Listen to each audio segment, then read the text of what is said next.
আমরা কর্নেল অবসরপ্রাপ্ত আব্দুল বাতেন ঢাকা 16 আসনের দাঁড়িপাল্লা প্রতীকের প্রার্থী, ওনার পক্ষ থেকে প্রচারণা চালাচ্ছি। প্রচারণা শুরু হওয়ার পর থেকে নিয়মিত গণসংযোগ করছি, তারপরে নির্বাচনী মতবিনিময় সভা করছি মহল্লার বিভিন্ন গণ্যমান্য বিশিষ্ট ব্যক্তিদের সাথে এবং ভোটারদের সাথে।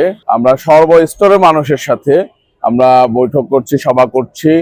আর আমরা প্রত্যেক জায়গায় মানুষের কাছ থেকে ব্যাপক সাড়া পাচ্ছি এবং পরিবর্তনের হাওয়া লেগেছে মানুষের মনে। আমরা আশা করছি যে বাংলাদেশ একটা নতুন বাংলাদেশ পেতে যাচ্ছে এবং সেখানে দাঁড়িপাল্লা বিপুল ভোটে বিজয়ী হবে, এই প্রত্যাশা আমরা করছি।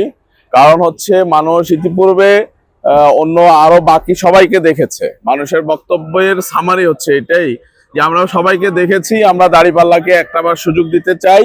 আমরা দেখতে চাই যে দাঁড়িপাল্লা ন্যায় এবং ইনসাফের যে ধারণা মানুষকে দিচ্ছে, সেই ন্যায় ও ইনসাফের রাষ্ট্র কেমন হতে পারে এটা আমরা একটাবার দেখতে চাই। তো আমাদেরও কমিটমেন্ট মানুষের কাছে একই, যে আমরা ন্যায় ও ইনসাফের বাংলাদেশ গড়বো। একটাবার আমাদেরকে সুযোগ দিন এবং আমরা যদি সফল হই পরবর্তীতে আপনারা চিন্তা করবেন। আর আপনাদের বিবেচনায় যদি থাকে যে দাঁড়িপাল্লা বিজয়ী হয়ে জামাত ইসলাম ঠিকভাবে দেশ চালাতে পারে নাই, তাহলে অপশন থাকবে জামাত ইসলাম স্বৈরাচারী হবে না এবং 5 বছরের বেশি কখনোই রাষ্ট্র চালানোর জন্য জামাতের কোনো খায়েশ নাই।